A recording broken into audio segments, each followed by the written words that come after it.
Coffee has been an important beverage in Indonesia for centuries, and that's not just for the delight of drinking it, but also for its economic value. Coffee is one of the oldest and most popular drinks in the world. Many people are in love with it or even addicted to it because of its flavor and aroma. But for one family in Surabaya, it means more than just a drink. Indonesia is located in a geography ideal for coffee plantation, which makes it produce some of the world's finest coffees. Go Salute, a Chinese migrant who set his foot in Surabaya in the 1920s, started a coffee business by selling in the streets. Our workshop was really tight in the early age. I kept accounts in this desk for about 10 years. When customers bought coffee powders, I weighed coffees on these scales, packed and handed them to customers like this. Acquiring the legendary coffee plantation and Western roaster technology, the second generation of this family has expanded the small workshop to the largest coffee roasting company it is now in Southeast Asia, with an annual sales of over $1 billion. And the family members are determined to bring the business back to China, where they are originally from. The middle class in China is growing, and their purchasing power is getting stronger than many countries.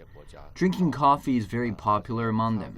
We see it as a great opportunity to get into the Chinese market. The Sino-Indonesian economic relations had strengthened significantly in the past decade. The way of doing business between two countries has also changed. In the recent past, we used to sell mostly raw commodities to China. Now China is transforming. There's acceleration in China services sector and in China consumer economy, and that's a great opportunity for Indonesia to explore new ways to develop a relationship with China. The company has decided not only to sell coffee on the shelves, but also open coffee shops in China. The mission is passed to the third generation, like Veni Haryanti, who has opened the company's first shop in Shanghai 8 months ago. It's not easy though.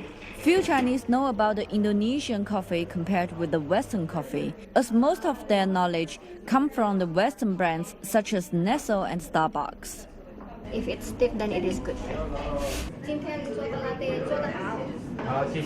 It makes me appreciate what our grandparents and our parents do.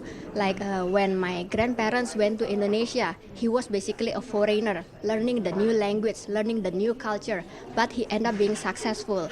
So for me, it's kind of like a challenge, but it's an exciting challenge because we want to bring the pride of China, the pride of Indonesia here in Shanghai. Like her grandparents who first landed in Indonesia almost a century ago, Veni is facing great challenges and opportunities ahead. For her, China is here to stay, and she's just getting started. Linan, CCTV, Surabaya, Indonesia.